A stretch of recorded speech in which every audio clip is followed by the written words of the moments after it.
Welcome to my next live stream on infrared photography. Thanks for joining me.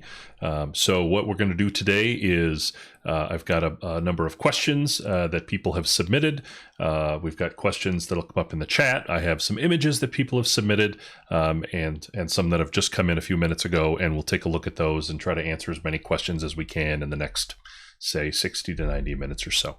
Okay, so let's dive right in. So it looks like I've got a question from Rob, which is, how do you deal with flat light conditions as where there's a fairly dense gray overcast? If I do black and white with a 760 nanometer or 850 nanometer filter, it's all midtone. Any tricks to getting more range? And so Rob uploaded an image, and so let's take a look at that. So let's switch over here so we can take a look at the image that he uploaded. And so let's get to work on some ideas. So I'll start in Lightroom and we'll see what ideas come up. So first thing I'll do is set a profile. This looks like we already have a profile for this in the infrared profile pack. So we'll get started there. This pretty much looks monochrome. There's not going to be a lot of color in here. So when I go to get a white balance on just about anything, it definitely looks pretty flat. So maybe not so much here, capping out at the high end of the range here. But it basically may not matter here because we're pretty much looking at a monochromatic image. So let me just switch the profile over to Adobe Monochrome and we'll start from there.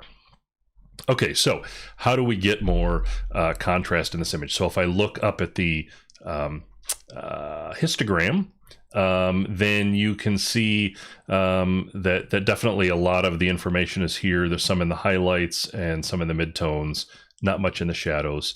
So we're pretty limited here. So let's take a look at what we can do here. So first of all, let's see, let me think about this. So maybe the most obvious thing you could do would be to adjust contrast. Now, with the contrast slider, what I would, for a color image, I'm really not getting above 25 or 30 with this, but with a monochrome image, I might be willing to go much higher, even 50 or 100. So let me just start by bumping that up to 50. The next thing that I would do is look at the tone curve. So there's a couple ways you can approach this. If you use the point curve, you could just select a default, like say strong contrast, and that might be a good starting point. But in this image, we may need a little bit more. So let me go over to the parametric and then start to work here a little bit. So if I take the shadows, let's see, try to drop the shadows even more, play around here. Oh, here we go. So the darks, that's where I'm really starting to get some interesting effects here in the midtones. The lights, there may not be much going on there. A little bit in the highlights. So really, yeah, that dark area is where we could have a big impact on bringing down, getting some more deep colors in this. So that's pretty good. So the tone curve. The next thing that I would do in Lightroom would be to look at the present settings. So look at something like clarity, dehaze. These are two more settings that I would try to have a moderate touch in a color image. Clarity, I typically don't go above 25 or 30, and dehaze, it's even, unless I'm really specifically attacking dehaze, I try to keep that around 10 or 15 at the most. But again, with monochrome, you can do a little bit more. So I might kick this up a little bit, just see what that does. It's pretty harsh, kind of turning it into a two-tone image there. So clarity is a bit harsh. Dehaze, that's kind of interesting. So that gets me a little bit, but again, see what it's doing to the sky. It's kind of darkening up the sky as well when I get too dark. So you've got to be careful with that. So a soft touch there. So those are the global settings. And then maybe the next thing that I would do would start to look at different local adjustments depending on what I wanted the subject to be. So if this tree is the subject, to me, this foreground is too bright. So maybe let's say if I was saying the tree and the path are the subject, let's darken up some of this other stuff. So let's take an adjustment brush and I'm going to knock this down to maybe -50. And let's see, we'll open this up a bit. Size. And reduce the feather a little bit. And then I'm just going to start coloring in the grass to bring the grass down. And there we go. And we'll get a bit of a smaller take to get over here. So now already for me, what this has done a little bit is to change the emphasis of the image. Instead of the grass in the foreground really blowing us out, now there's more of an emphasis on the path and the tree itself. And so that's kind of the direction that I would head in. I might consider another brush to deal with some of this foreground here. Let's see. Maybe bring some of this. That's too much, but I can knock it back a bit, so not quite as much, maybe just a little bit of a hit there. Okay, so about 1/3 of a stop. So those are a couple things that I would do to start to look at how to increase the range in a monochrome image. Probably the last thing that you could do would be to then look at the white and black levels. So if I hold down the Alt key and take the black levels, I can see where the blacks are clipping, and get just before they're clipping, and then do the same with the whites. Find out whites aren't going to clip at all. Sometimes that happens with monochrome images. So instead, I'll maybe do that by eye. And then of course you could look at the shadows and the highlights as well if you wanted to adjust these further. But I think that one of the things that I probably with monochrome images will spend more time with local adjustments to try to really guide the eye to whatever the subject is that I'm striving towards, because you have I feel like, I know it's maybe counterintuitive compared to color, but I feel like you have a lot more control there. Okay, let me dive back into the comments and kind of catch up here. So Rob, hopefully that's helpful to you. A question from Harold. Does wavelength affect how well or poorly a lens will perform? For example, if a lens performs well at 590 nanometers, should it perform just as well at 720 or 830 nanometers? I think so. I have yet to see any specific cases where the performance of a lens, the hot spots would perform differently at different wavelengths. Probably the only exception to that is going to be, and that is kind of an even more niche exception, is going to be in ultraviolet. Ultraviolet has a different issue than infrared. Instead of hot spots, it has an amount of light that it transmits, and some lenses are better at transmitting in ultraviolet than others. But when it comes to infrared, I have yet to see that. So to date, I've not seen a case where a different wavelength would affect the quality of the light coming through a lens. Let's see. Amy's been using an EOS R mirrorless converted to full spectrum with a 590 drop-in filter and a Sony converted to 590.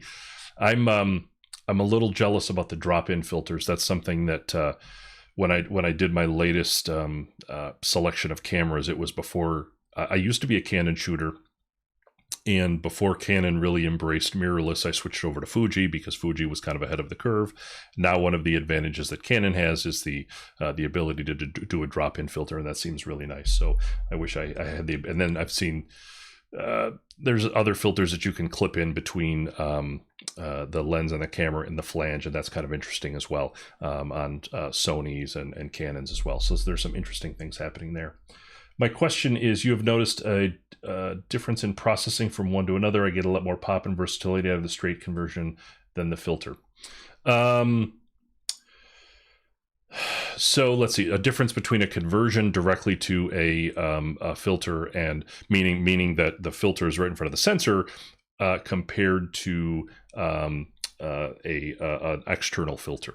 So I haven't tested that specifically. I actually just picked up a a 550 nanometer filter that I could try on my full spectrum camera and compare that to my 590 conversion. Obviously, it's not exactly the same, but that'll give me a little bit of an idea of some of the possibilities there. So theoretically, it's going to come down to the quality of the individual filters. So if you have a good quality conversion and a good quality external filter, then you're probably not going to see much of a difference. So no, I haven't seen any. There's been some suggestion that the filter internally in the camera could contribute to hotspots, and there could be a reflection there. So that could potentially be an issue. But aside from that, there shouldn't be any substantial difference between the two of them. There may be in specific cases, but it could be related to factors other than the wavelength per se, or the. It's probably related to the quality of the filter, is I guess what I would say. Let's see here. Hi Rob, it's been a while since we spoke. Great, thank you. Thanks for coming. Hey, I just got my first IR lens filter, a 680 nanometer. When I put it on the lens, the trees aren't getting white. They are black, so I can't get a proper IR in my photos. Any idea what causes that?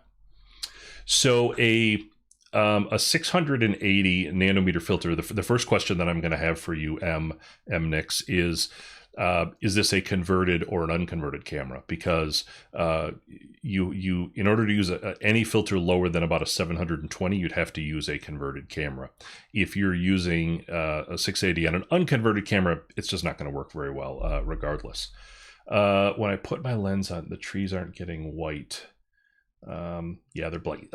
That would be my first guess. Maybe you could confirm in the comments whether you're using a converted or unconverted camera, but that would be the first thing that I would say is if you want to shoot infrared on an unconverted camera, you have to use a 720 nanometer or higher filter.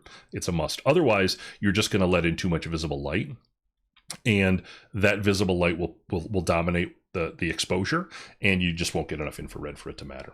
So let's see here. Abdullah, my goal is to photograph black and white that tends to natural black and white. My question, what's the number of the infrared filters that gives me this feeling? So if you've got a couple of approaches when it comes to black and white. So one of the approaches is to shoot with a broader color, so say a 590 nanometer, and capture more visible light, and then include that, and then do your conversion to black and white, and that is going to give you a bit of a more natural look. If you go at the higher end of the spectrum, so say a 800 plus nanometer filter, then you're going to be capturing infrared light only. That's going to give you very black skies, very black water, a lot of really harsh contrast between the elements, which might be a look that some people like. But if you're going for a more natural look, I would be more inclined to use a lower numbered filter on a converted camera, so like a 590, 665, 550, etc., and then convert that to monochrome and then edit your images from there. How to test tack, the correct white balance in the sight and filter in the filter on or off. So the white balance should always, if you're going to set white balance in camera, should always be with the filter on. But I would recommend shooting RAW, then you can worry about that later as well. But if you're shooting JPEG, then you absolutely must have your filter on and set your white balance that way. Let's see, question about converting an R or an RP, what lenses are being used. So maybe Amy can help answer that. Thanks, Jim, for joining us. Rob, thanks for fixing my photo. I've probably been on the trail. I probably have been on that trail. It looks very familiar to me. That looks like, let's see here. Let me pull this image back up. I can't say for certain, but I'm going to do a little digging here. This really kind of reminds me of Pleasant Hill, Walnut Creek area. So I'm looking for a landmark to see if I could identify it, but you've got this looks like the Lime Ridge in the background. Could be. I don't know. Maybe you could confirm. Maybe I have been on that trail. Let's see. Nas, hope you're doing well. Can you shed some light about how infrared light reflects? I have a converted camera and I'm trying to find out what it's different from regular photos, but it's different. So, probably the thing that is the most dramatically different with an infrared photo is the way that organic material, foliage, reacts to infrared light. And that's because as a part of photosynthesis, a lot of visible light is absorbed. As a photosynthesis, I'm not going to get too scientific here, but I'll get just a little bit. It actually is optimized to work with specific frequencies of wavelengths of light, and it absorbs those lights and converts them to energy better than others. Infrared light is not converted in photosynthesis. Plants do not like infrared light. It does not work well in photosynthesis. And so it is reflected off of all of the plant life. And that's why we see in infrared photos that the organic material becomes either white or is very colorful because it's some combination of infrared and like a red-orange light. And so that's really fundamentally it. And then the other thing is that depending on what you're shooting, you may, and eliminating other visible light, other things make it very dark. So for example, if you're shooting in infrared light only, the skies will get very dark, water will get very dark, other elements can get very dark. And so this is where a lot of the drama comes from in infrared photography is showing, reflecting more light in certain areas and less light in other areas. So that's the big difference. And then how you use that, there's a whole variety of ways that you can use that. Let's see. I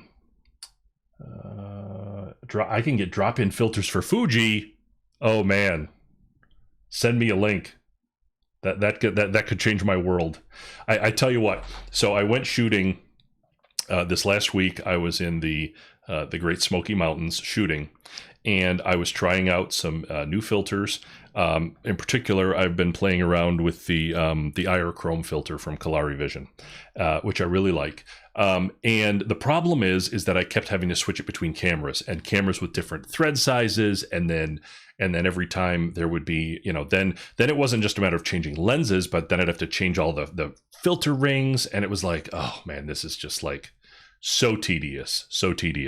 So I need a better solution. I don't, I've got these these rings, and it's like the filter works great on the 14 millimeter with a 58 millimeter ring, but if I want to put it on the 23 has a 43 millimeter ring, and then my 50 millimeter has a 46 millimeter, and I'm just fighting with all of these dumb rings, which, I mean, they're super convenient, and I like the flexibility, but boy, was it tedious. And I literally thought I should just buy multiple filters to deal with this instead of changing these all the time, because it's really annoying. And I've been thinking about the magnetic filters as well. So yeah, if there's a drop-in filter that I could use, especially like through a flange adapter with vintage lenses, I would be all about that. I'd be all about that life. So I'm gonna have to check that out. Thank you. I have a question. Let's see. Is it a must? Is it a must to place a piece of glass in front of the sensor after removing the low pass filter, trying to convert my camera to full spectrum? Well, kudos to you for converting a camera. That is something that is not something I would attempt. My understanding is that when conversions are done, there is a clear piece of glass that is placed in front of the sensor, and really that's just to protect the sensor. With removable lenses, I really don't think that you want dust getting on the sensor directly, and you can get these cleaning swabs that will clean off the sensor, but they're probably just cleaning off that filter in front of the sensor. And so I'm not an expert in this because I don't have the skills to actually open up a camera and do the conversion myself. But I would say that you probably should have a piece of glass. And I wouldn't be surprised if the major conversion companies will sell those, because I think a lot of them sell glass for self-conversion. So check with them and see if they need that. I would say the answer is probably yes.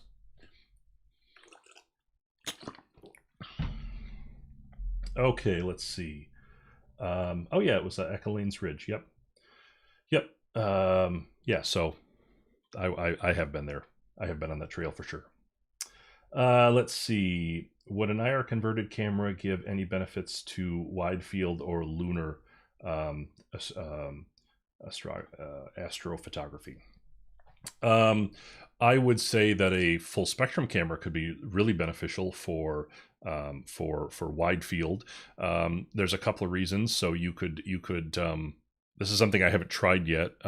I've tried some astro with like a 590 converted camera. The last time I tried astro, I didn't have my full spectrum camera yet. So now that I have a full spectrum camera, I definitely want to try that with astro. Of course, the other thing that you could do is get an H alpha filter, and that could go on a full spectrum camera. You could also get there are other different filters for different passes, and I don't know what they are specifically, but I think there's, like, for example, the Hubble palette has 3 passes that it'll capture light from, and if you take 3 photos of the same object with those 3 different passes and then convert those to RGB, then you get the Hubble palette. So you could, with a full spectrum camera, use 3 different filters to capture 3 different shots, or probably more, a lot of shots with each of an object, and use that to combine them. So definitely some advantages there to using a full spectrum camera. Although maybe depending on where those are, you might be able to do that on an unconverted camera as well. I would be curious to know if there's any benefits to pulling in the extra light from the infrared or the ultraviolet with full spectrum. That's something that I'd like to find out. So I'm definitely going to have to check that out in the future to learn more. Let's see. Amy says, I've used 5 different filters from Kalari and the drop-in adapter, a variety of lenses. Nice.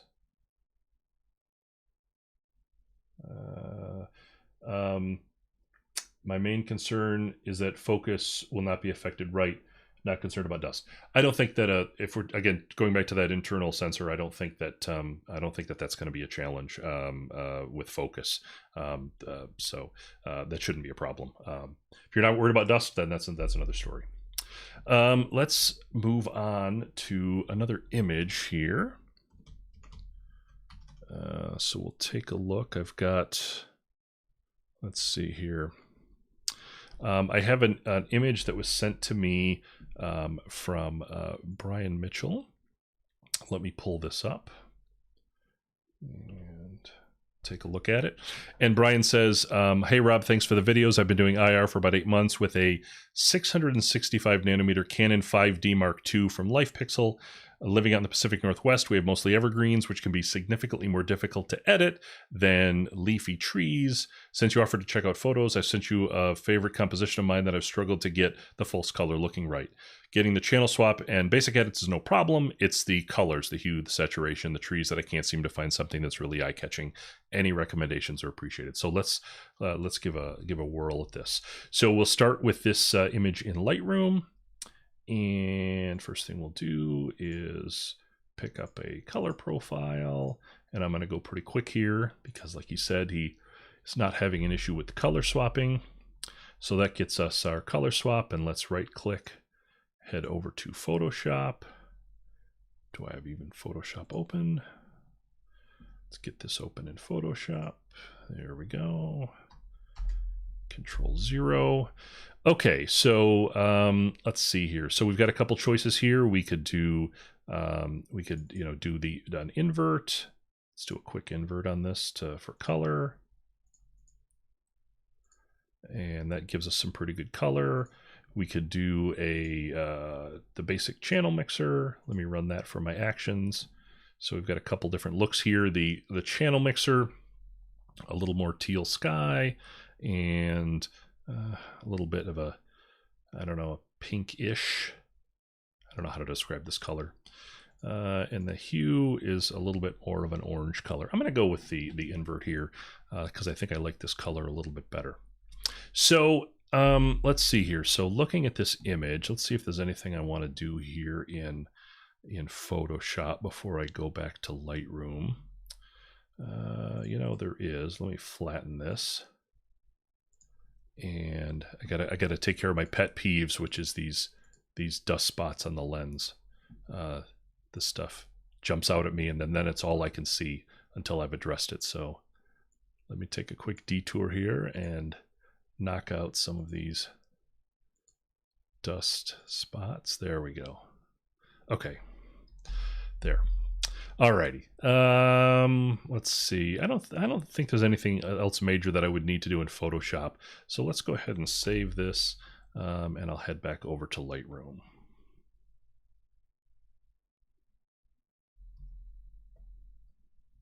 Okay, so now I've got the image in Lightroom. Probably the first thing, again, I know this is an infrared, but first thing I'm going to do is just crop it a bit, just so I can get a little bit more focus, see what I want to focus on here. Maybe there. Okay. All right. So one of the challenge, when I look at this image, the first thing that jumps to my mind is, what is the subject? And so the subject to me is really the road and the bridge. But the challenge that I'm getting before I even kind of get into colors is that I'm getting this really bright reflected color in the grass here, in the grass here, and over here. So probably the first thing that I would do in an image like this is start to kind of attack some of that and sort of bring the level down a bit. So let me start with a local adjustment. And what I like to do is usually just start with a third of a stop. So negative 0.33, and I'll just start to then, you know, paint in some of the areas that I think are, you know, really bright and distracting. I kind of level it out a bit. Let me use my smaller brush. I usually use B as my smaller brush to get in here.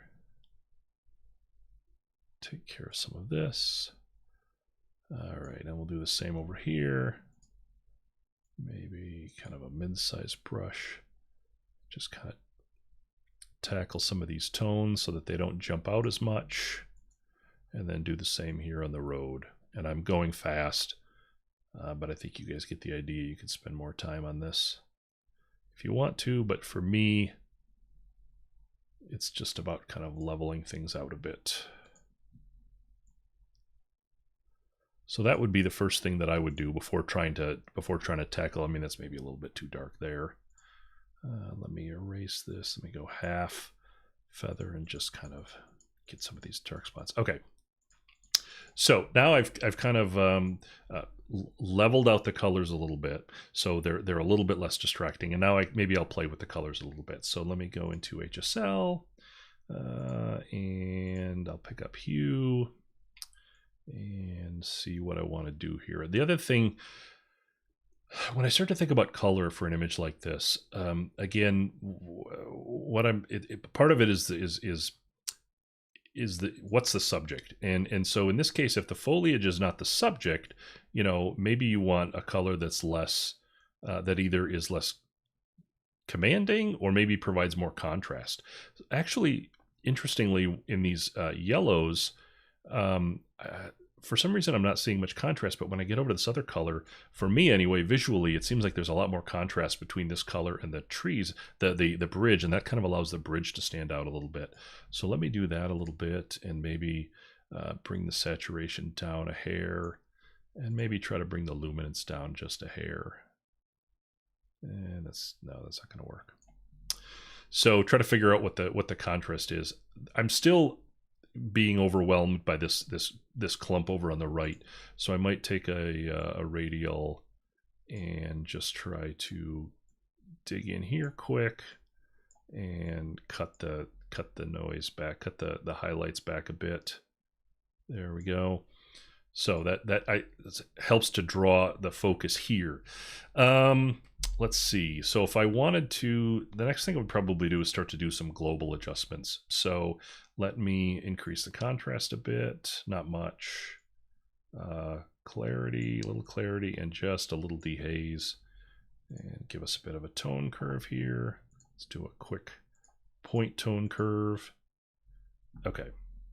So now I'm liking some of the contrast. Let me see if there's anything I can do with the sky. So I want to maybe just a hint of dehaze, and probably actually I might want to desaturate it a bit, just a hair. I don't know. I'm not a huge fan of that. That blue is not. Could be interesting as a different color. Okay. So made some tweaks there. And so now I'm starting to get to a point where we're starting to punch in a little bit more, to me anyway, and the bridge is kind of standing out more as the subject. And so for me, that's the thing when you're editing an image like this, is to start to think about is what's the subject. It's not just about it's easy to get focused on the colors and the foliage, but what's the subject of the image and how can I create some impact with that? The other thing that you might consider with an image like this, we could either go black and white. That doesn't really give it a bunch, or we could just desaturate it, and that could help change the focus a little bit as well. So a little bit less saturation. So some different ideas there for how you can focus, but for me, unless something in here, unless something in these trees is the subject, I would probably tone them down a bit, and that could be through desaturation or local adjustments, brush, radial, whatever, and try to draw some of the focus away from that, and then maybe increase some of the contrast in various ways to try to get more focus on the bridge. Actually, I could probably pump the exposure a little bit here. Yeah, there we go. So some different ideas for how you could attack that one, Brian. Okay, let's see here. Let me check the chat and see where we're at.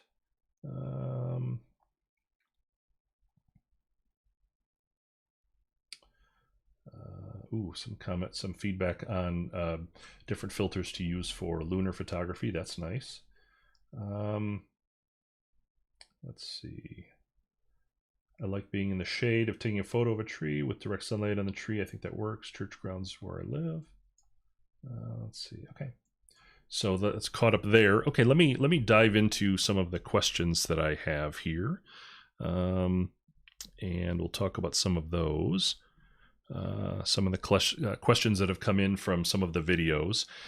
So one, we've kind of touched on this already a little bit with the comment that came in from, let's see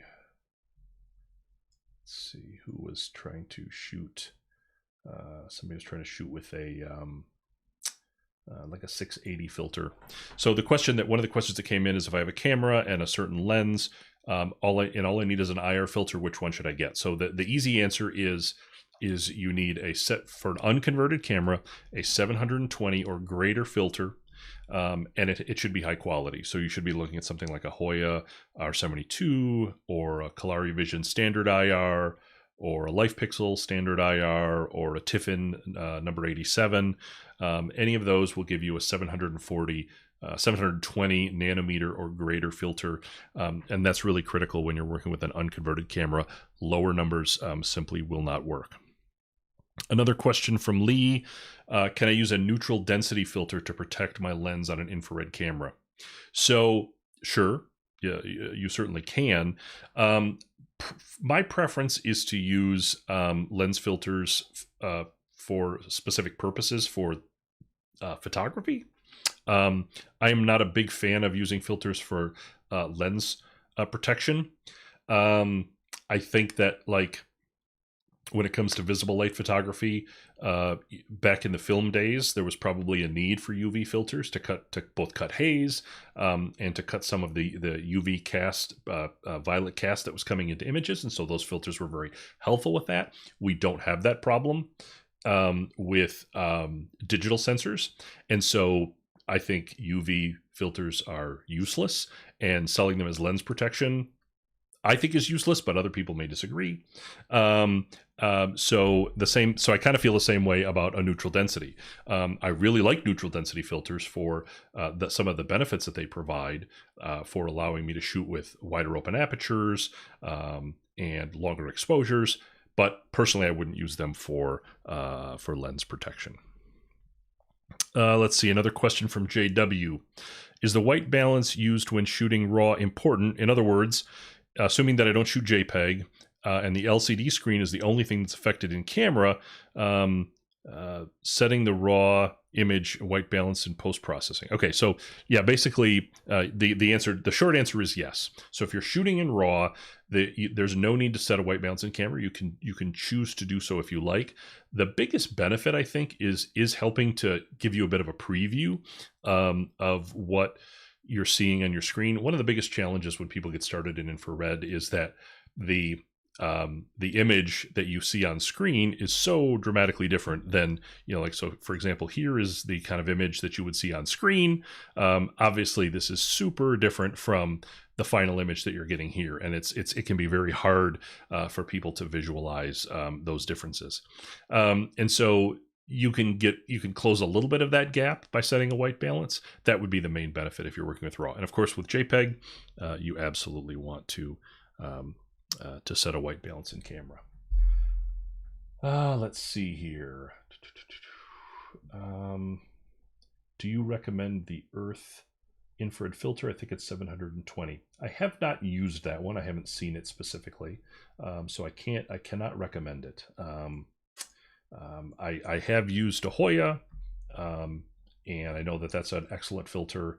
I have a Tiffin. That one's excellent, and I know that in general that organizations like LifePixel and ClariVision put out excellent products, and so even though I haven't technically used those, I would recommend those as well.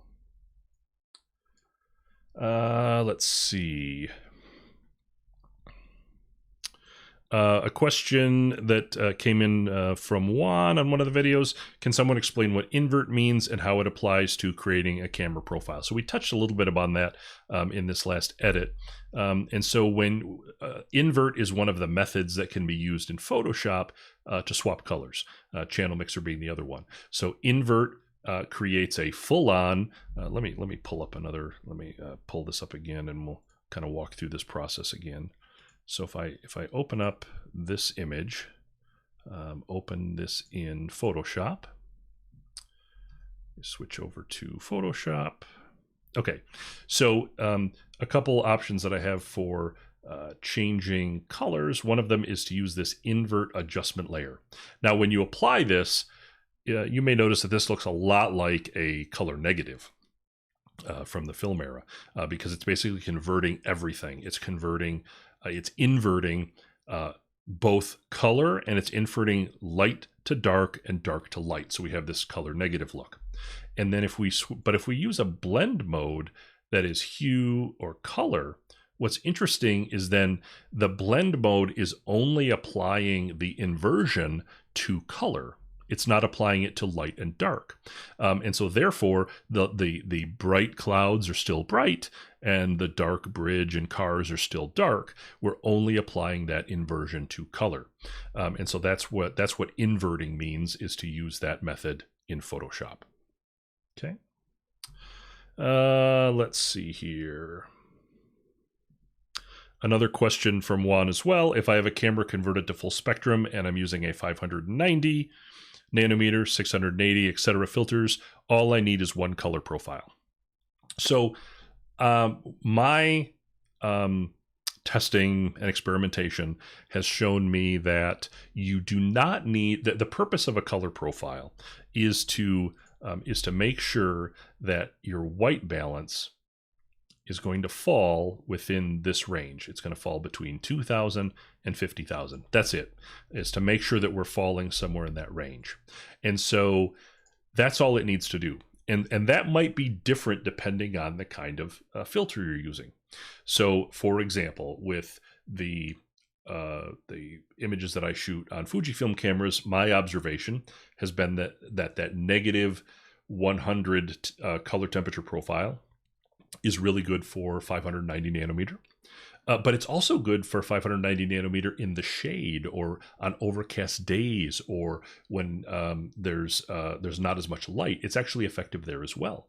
I'm sorry, in those conditions, the negative 50 is effective.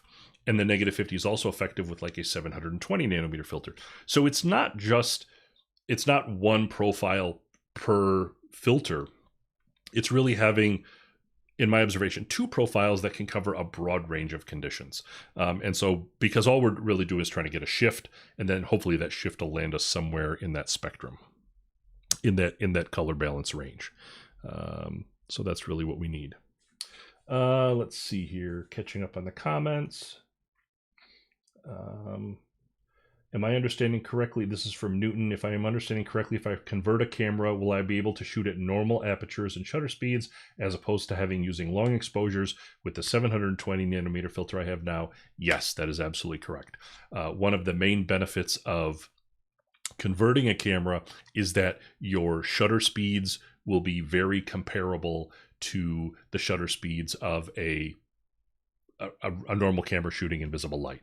And the benefits of that are you can do handheld more. So like, for example, when I'm out hiking, I'm typically not carrying a tripod. I'm just taking a converted camera, shooting everything handheld. And I get, fast shutter speeds just like I would everywhere else. The one area that you have to be aware of is that the higher you go with cutoffs, the less light you're capturing.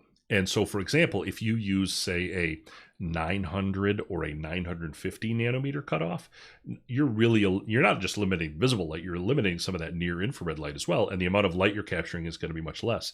So you might be limited to a 30th of a second exposure, whereas, capturing a 560 nanometer image on a converted camera will allow you to do a 500th of a second exposure.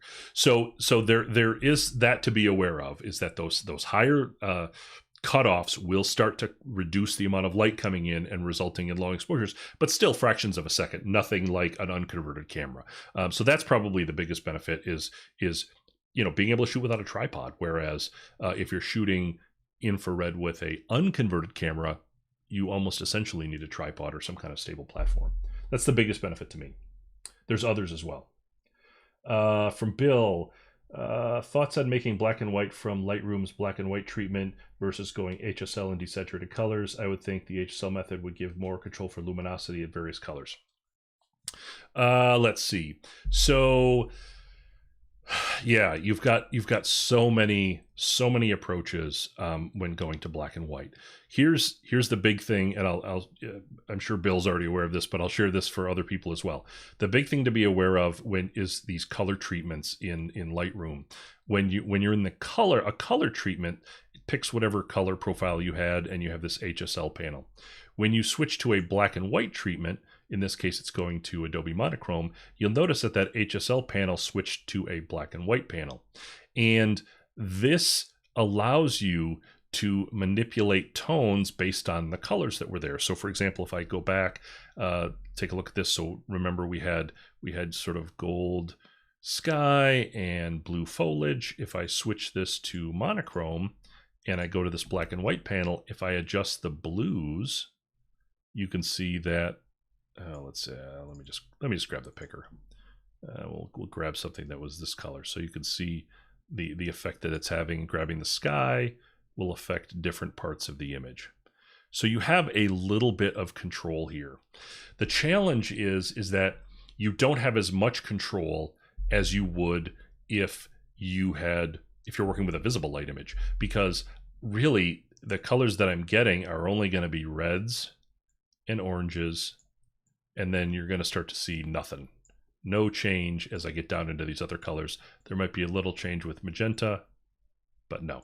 So really, because this, in this case, is a 590 image, this only gives me the flexibility of altering orange, red, and orange. Now, if I choose another profile in here that is one of these artistic sort of black and white profiles that Adobe has provided, you'll notice that if I go down to the black and white panel, that didn't. There's one situation where doing this will prevent me from using this panel altogether. I'm trying to remember what situation that was. Can't remember off the top of my head. Maybe it was monochrome. No, there's one profile you can use that will eliminate this altogether. But again, so back to the original question, is it better to use the other option of going here would be to take a color image and then desaturate it. And then that would get you to black and white. And then you're still in color. And now you still have this HSL. And now what's interesting here is you have the luminance of individual colors. So let me pick up a color. No, it's not finding any color because it's black and white, Rob. What are you thinking? Let's see. I'm gonna play with these sliders really quick and see if I can get anything out of this. So I think Adobe is like, no, there's nothing here. There's nothing here to change the luminance of because there's no color left. So I guess you could maybe put some saturation in, then make these changes. And then go back and change to black and white again, but that seems kind of tedious. Let me try luminance. There's a dramatic change that I will definitely be able to see afterwards. No, not so much. So I don't know. I think that the best approach that I've taken for black and white. Oh, you're not seeing my screen. Oh, how nice. That was awesome. You get to hear me talk about all that and not see all the glory of it. Okay, so let me switch over and then I'll do a very quick recap. My apologies for that. So let's see. In a nutshell, we have these two color treatments, for color and black and white. Color gives us the HSL panel, and then black and white switches over to it changes that panel to a black and white panel, in which you no longer have HSL, you just have one value for these. And as I was saying earlier, the challenge with this is that in an infrared image, let's say a 590 image, you're really only going to get red and orange. You're not going to get any of the other colors. The other colors are not going to work.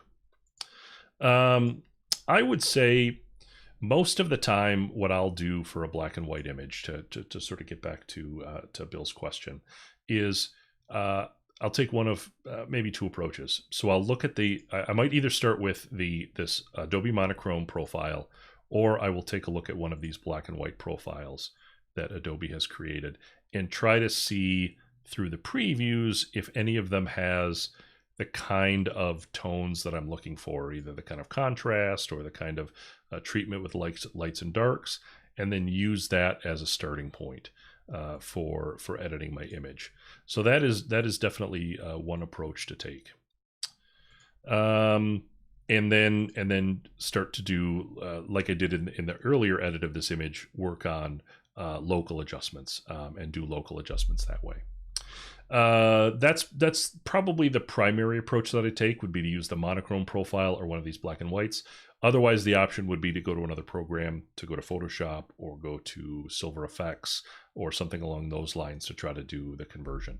But the black and white panel, if I do look at auto here, it changes a lot, but it's kind of crazy because it doesn't really have much of an impact with a lot of these other colors. And if I switch back over to color and we desaturate, I just don't think I'm going to see, certainly the hue's not going to have any change on any of this. Saturation is not going to have any change, and the luminance. So I don't see, unless I'm missing something in your question, Bill, I don't see much advantage to just desaturating an image. I think it's better to switch over to a monochrome profile and work from there. Let's see. Let me catch up now after that.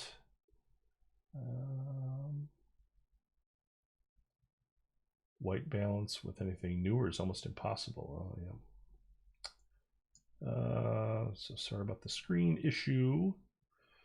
A desaturate in HSL. So just going back to that. Yeah, I don't think, let me, oh, like individual colors of desaturating in HSL. Let me just take a quick look at that and see what that looks like. Let me level these all off.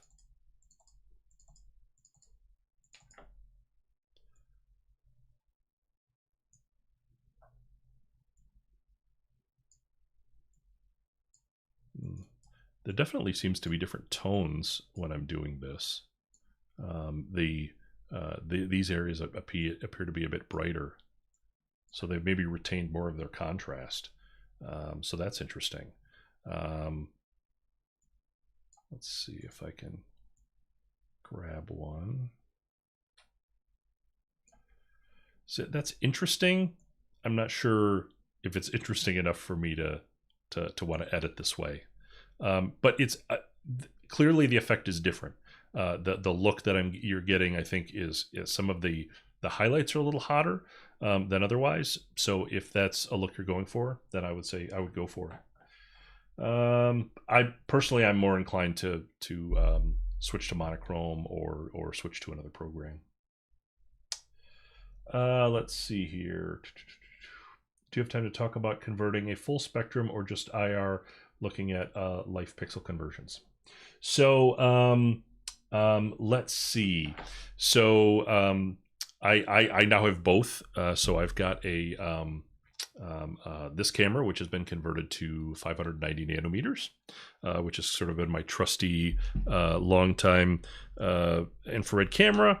And then I now have this infrared camera. This full spectrum camera, which is a similar model, Fuji X-T2, that I can shoot full spectrum with.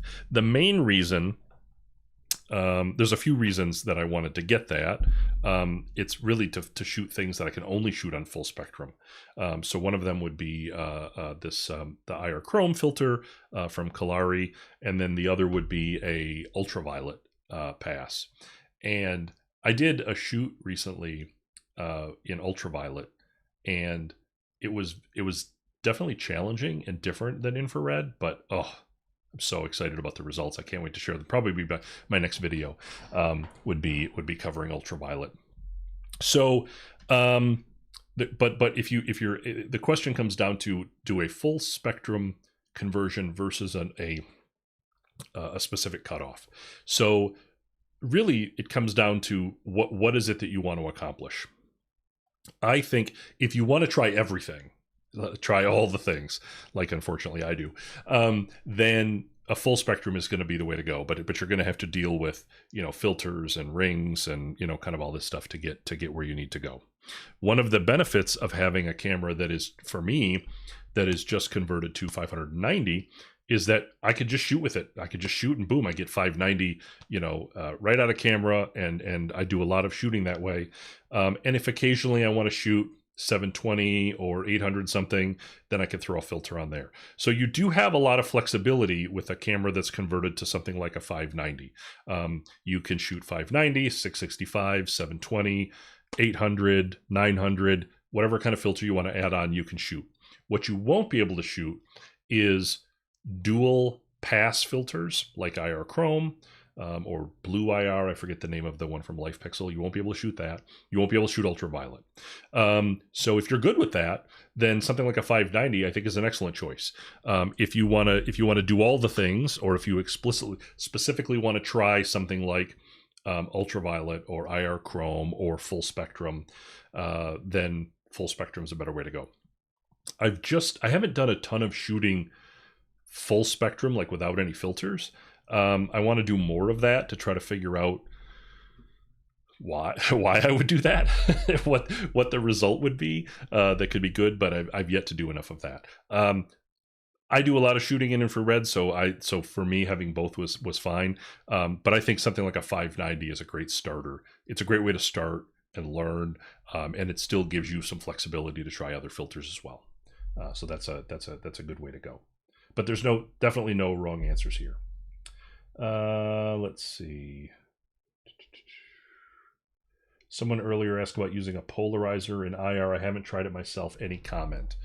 Not yet. It's on my list of things to try. I thought about it when I was doing the neutral density filter video I did last month or so. Especially because there was a lot of water and a lot of reflection there. So I definitely want to get back to trying a polarizer. My guess is that it's going to be exactly the same as you'd see in visible light. It's kind of the same thing. It has the same impact on the light, but we'll just have to see. So let's see here. So this is a question that came in from Lewis. He said, doesn't pertain to IR specifically, but he said, back in the day of reading magazines, usually the sharpest f-stop in a lens was one of the two f-stops from wide open. Now in the digital age, it seems the shift has happened, and most of the lenses are sharpest in the middle of the range of f-stops. So in those days, the aperture sweet spot was f4 to 5.6, but now the sweet spot is usually f8 to 11. What am I missing here? So this has actually...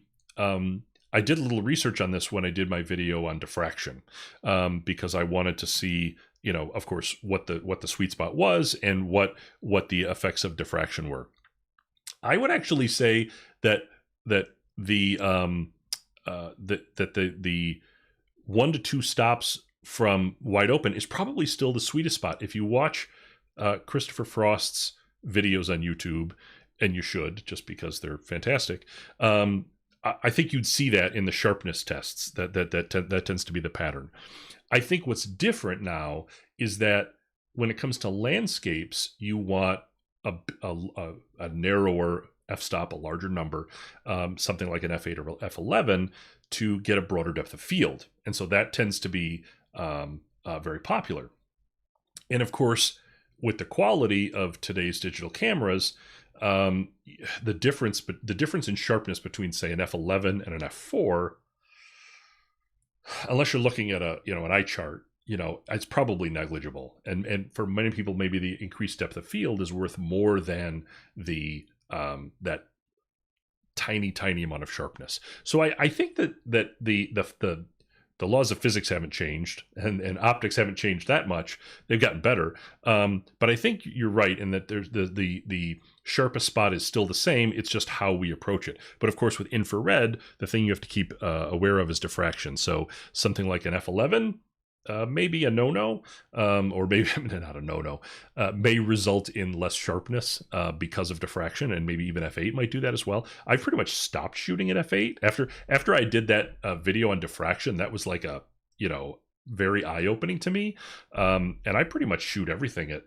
f5.6 or lower now, lower numbered, as a result of that, just to try to avoid diffraction. So that's what I do as well.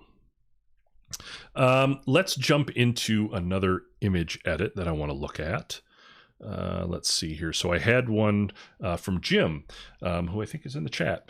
Love to see what you could do with these Nikon 3400 life pixel converted 590 shots from a very low light, very low fog light. And this should be exciting because I did something. I did a shoot recently in the pouring rain that actually had similar levels of visibility. So we've got a couple images here. This one and this one. Oh yeah, these are going to be nice. So let's see here. Let's start with this one. So I've already applied a profile here. And so first thing I'll say is that you really have, when you're dealing with an image like this, you really have a couple choices. There's not going to be a sky. There's no blue sky. So a color swap is almost optional, really. You may or may not even need a color swap. You may find that you can get to a color that you like using HSL. So maybe, if you could make an adjustment here, that would get you to a color that you like. There's not a huge range here, so that there may not be much to go with. But you're probably going to end up with, you've got a couple choices if you're going to do a color swap. One is to set a white balance just in white, and then you're going to end up with almost a monochrome image, a single-toned image, in this case currently blue. Or you could take, if you wanted like a more of a two-toned image, you could take the white balance and kind of manually find a spot that was a little bit different. So for example, if I picked something in here, I'm still going to retain some of the blue in the grass, but now I've got a little bit of a yellow tone in the sky, which if I swap this would convert to blue. And then you would have two colors that you're kind of playing with back and forth. It's not going to be a blue sky per se, but again, you've got a lot of creative choices. I think I'm just going to stick with the monochrome here, and we'll open this up in Photoshop and take a look at it there. Okay, so let me do a quick invert on this. So we've got these colors, and let me add a hue saturation layer because I want to change the colors. So we'll just stay in the master, and I'll start playing with hue, and really it's going to become, what's the sort of mood, what's the feeling that you're trying to evoke with this image. There's so many choices here. I kind of like this purple. I think this is really interesting. So you've got this purple color that I like. Now, again, you've got a couple choices here because you're picking up, it's being picked up in the organic material, but you're seeing it in the shadows and in different areas here. So one of the things that you could do to counter that a bit would be to create a color balance. And I'm going to go into color balance. Let me bring this up a bit. And I'm going to go into the shadows because I want to have the biggest impact in the shadows. We'll go down to this magenta green slider, and I'm going to go a little bit towards the green. And what that's going to do is that's going to cut some of the magenta in the structure, in the darker shadows. We'll do a little bit there, and I might do the midtones as well. So maybe a little bit in the midtones. Now, not too much.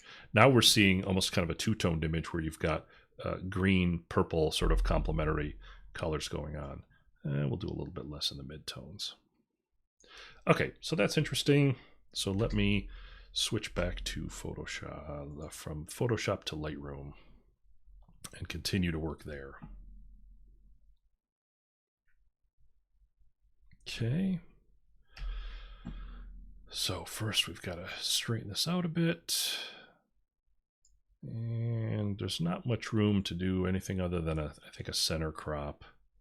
So I might go in a little bit like that. Now,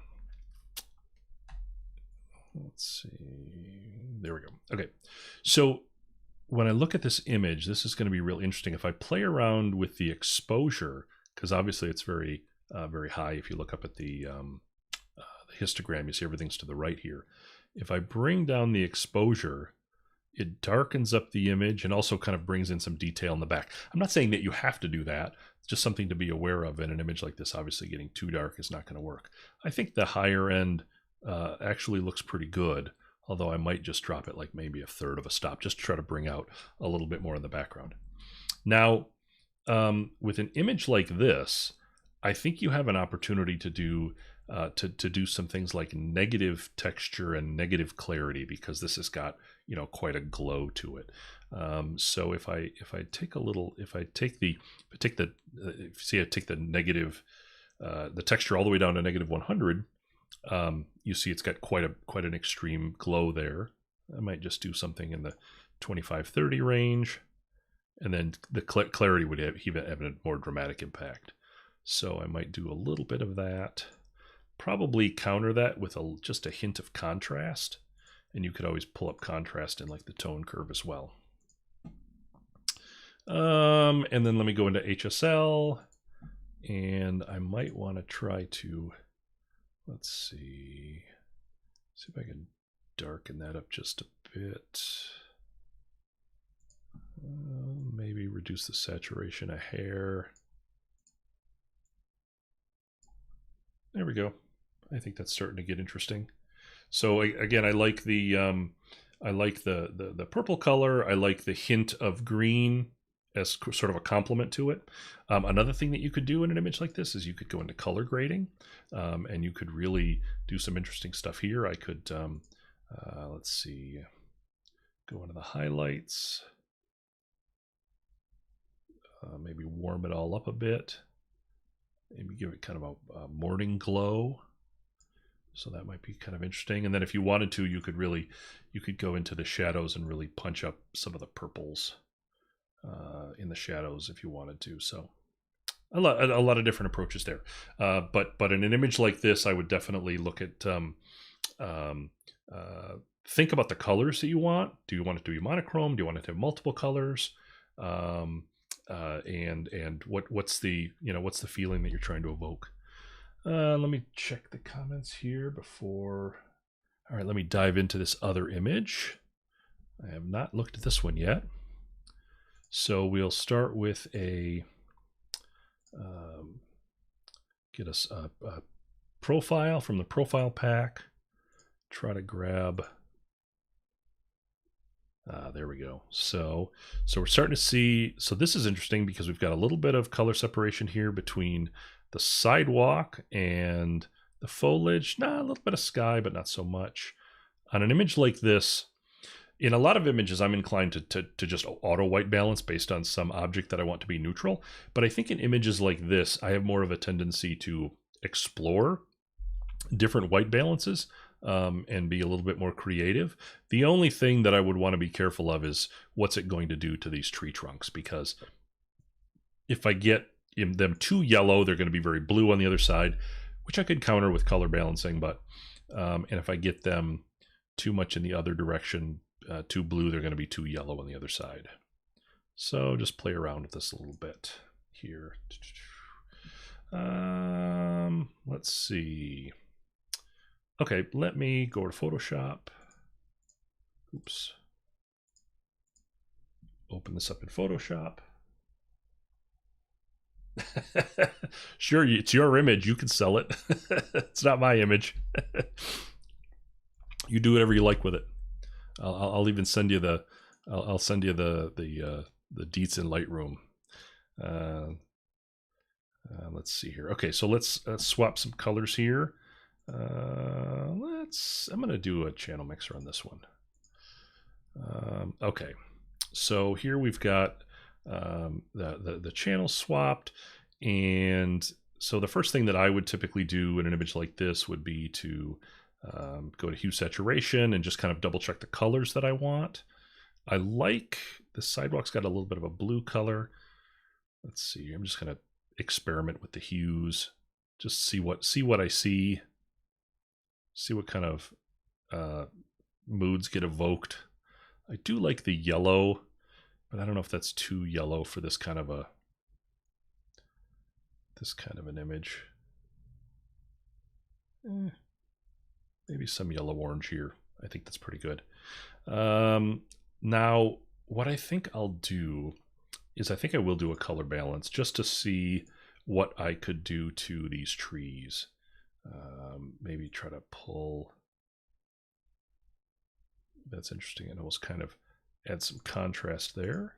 If I go into the shadows, pull some of the yellows out. That really creates some. Now you got to be careful. Like if I crank this all the way up, you can start to see some fringing along the edge. So that's one of the challenges when dealing with color balance and HSL.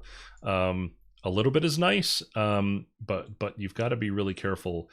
Because you can really get into a lot of fringing otherwise. So this is nice. I feel like the focus here is this clearly the bench, but this path that goes off in the distance. So this is looking nice. So let me save this, and I'll head back over to Lightroom,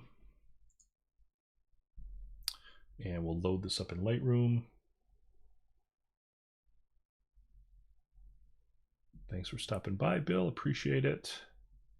Oh, you want to buy it from me? Let's see. No, it's your image. Your image. You don't need to buy it from me. Let's see. So I'm going to I might start with a little bit of contrast. Not a lot. An image like this probably. Yeah, it's not bad. Probably a little bit less contrast here, just to keep this up. The other thing you could do, it might be good for an image like this, would be to use a local adjustment. So if I make a radial filter and then rotate it like this, it's kind of covering the bench. And then if we want to eliminate that, just increase the contrast around the bench. And I might increase the clarity as well. And just a hint of dehaze, not too much. So now if you look, I mean, especially if you were to zoom out, you see this really draws your the contrast on that bench really kind of draws your eye in there. And now if I do any other present stuff, like more of this negative clarity and texture. It'll cut into that a little bit, but not too much, and that'll look really good. So I like the way that especially if you look in this thumbnail here, I like the way that the bench is really popping off of this. I might, the only distraction to me now is this tree on the right. So I might take like a graduated filter, and let's see what we can do here. I would probably just maybe even brighten this up a bit to just wash it out a little bit, maybe a third of a stop, but that gets rid of some of the color. So maybe increase the saturation a little bit to give a little bit back. So it's not quite as dominant as it was before. And then maybe I will take a radial filter along the other side in this big expanse over here, and maybe reduce the clarity and texture even more, just kind of really soften this up. So that's an approach you might take for this. I might probably, the other thing I can do to cut down on this would be to sort of de-purple it a bit. So if I go to saturation, HSL panel, saturation, grab the picker, and down a little bit. Oh yeah, there we go. So that pulled some of that purple out of the tree, made the tree less dominant, and really drew some of our focus back to the bench. So I'm liking the way that looks. See here, gets back to close to full screen. So there you go. With these foggy images, they're very different. You're not going to get much blue sky, so you may do a color swap. You don't have to do a color swap. Maybe monochrome could look really good for some of these. So yeah, I think monochrome actually would look really good with these two images. Monochrome could look really good, and you have an opportunity to explore some negative texture, negative clarity, add some glow, some of that sort of Orton effect to really add some glow to this. I think that looks really nice. Okay, let's see here. All right, so let me take a look at some of more questions that I have. There was one question that came in from Lawrence to one of the videos asking if there was an advantage to having a camera built specifically for IR, such as a good example would be the Fujifilm X-T1 IR edition. And, I've looked at that camera, I've looked at the specs, and it seems very similar to the X-T1. It's hard to tell if there's anything different going on, like a different sensor. I don't think there's a different sensor. I think that it is just a, like a converted sort of camera without that hot mirror filter. But it's hard to know because obviously they don't publish that information. The thing I think that's interesting about that particular kit is that they sell it with the 60mm lens, the Fujifilm 60mm, which is absolutely terrible for infrared. It's the lens that I use to show off what a bad hotspot looks like. So why you would pair that lens with an infrared camera or a full spectrum camera, I'm not really sure. But I've yet to see any reason to going with one of those. The problem with those cameras is that they tend to be they skip a few generations, so they don't come out very frequently, and so that can be challenging. You're not going to get the the latest and greatest, and you're probably going to pay a huge premium for it. So I would probably steer clear of those. I've yet to see anything that suggests otherwise. A question that came in from Ivan. Now I understand the meaning of doing white balance. It's just a way to get good color separation between the subject in the foreground and the sky or the sea in the background. So then I have to do a red-blue channel swap just to have a blue sky. But then, is there a third step? Is that something especially recommended to do in IR photography, or is this the point of the photographer's sensibility and style to complete the processing? Thanks. Yes, the steps are white balance, color swap, profit.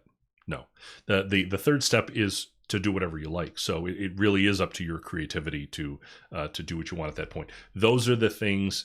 Those are the steps that will get you to that true blue sky look that exists. But everything that happens after that is up to you. Let's see. A question that came in from Harold. I think Harold was with us here today. Let's see. he was asking, oh, this he had a question in one of the videos that was similar to what he talked about in the chat, which was trying to decide what filters to use with black and white. I think we talked about that a little bit already. Let's see. Oh, there was a question that came in from Lawrence about the Kalari Pocket. He said, I get very noisy images with the Kalari Pocket, even when shooting ISO 100. Is there a fix for this? And the answer is you are going to get noisy images with that camera. You know, it's a great camera for the price. It's a great way to explore different types of infrared, but it has a very small sensor. And that small sensor is going to result in extra noise.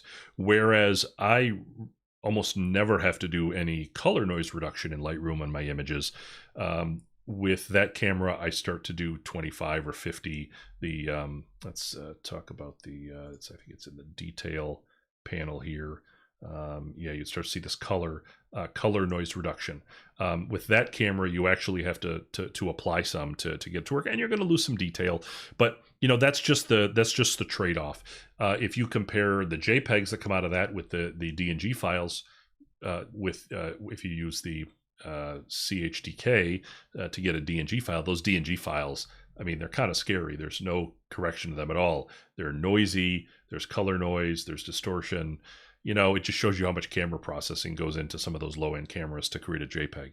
So you're going to have to use some noise correction to address some of those. That's kind of just the nature. It's kind of one of the downsides to that camera. And then the last question that I had pulled from videos to talk about was from Harry, a question that talked about Darktable and what happened in Darktable. I did a video on Darktable and using Darktable for infrared a long time ago. He says in version 3.4, there's no longer a channel mixer. Now what? And so in Darktable, they actually completely rewrote the module that does channel mixing. And it's now in a new module called color calibration. And so you can use that module to do channel mixing in Darktable. And there's even a preset that will pick up into a red-blue swap. So you could still do infrared in Darktable. I'll probably do an updated video in the future to walk through that process. But in the meantime, it's still there. You just have to look for color calibration instead of channel mixer. Okay, so let's see. So I think we've covered everything in the chat, edited a number of images that people sent in, and talked about some questions that have come up in the past. So I think that just about covers it for today. I want to thank everybody for stopping by. And so if you have more questions, feel free to send them to me through a chat in YouTube, through a comment in YouTube, or you can send me a message through my website. Just a reminder here, you can always send me files, or you can get more detailed information about just about anything I talk about from my blog as well. And if you want to send me files, either to add so that I can add more profiles to the infrared profile pack, or if you've got questions about images, feel free to send those my way as well. But thanks a lot, everybody, for stopping by and participating. I really appreciate it. So good luck as your infrared photography journey continues. Thanks.